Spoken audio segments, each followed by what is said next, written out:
Ang guhit na para sa akin pagdadaig ipagsapalaran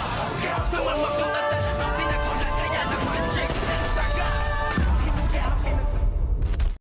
Good morning and welcome sa aking munting channel. Gagamitin nga nitong si Rigor ang pagkawala na nitong si General Pacheco at ngayon ay babalik na rin niya nga ang NLEA at sasabihin niya nga dito na natuklasan or na-discovery niya itong ang si General Pacheco na isa itong taliwas na pulis kung kaya't iaapila niya ang kanyang kaso.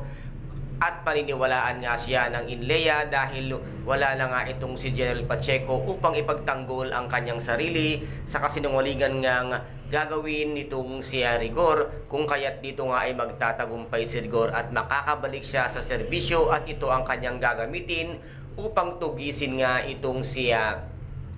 Tanggol at si Ramon Montenegro na ngayon nga ay alam niyang buhay na ito kung kaya't ngayon ay mas lalo niyang pagbubutihin ang kanyang serbisyo para nga tuluyan na nga itong mahuli at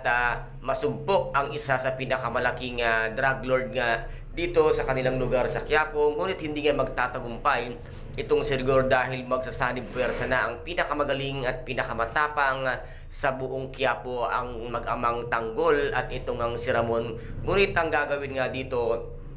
itong si Rigor ay iipitin niya nga itong si Aling Marites hanggang sa hindi nga ito makalaya dahil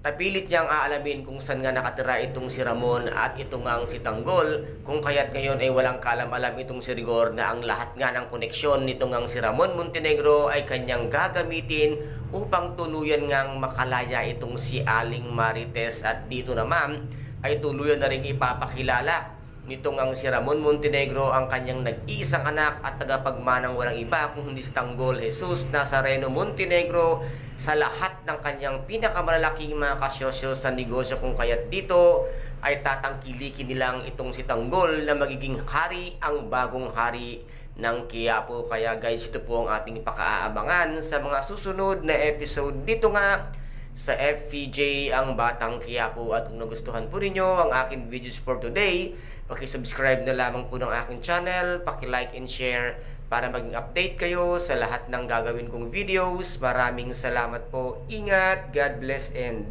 bye-bye!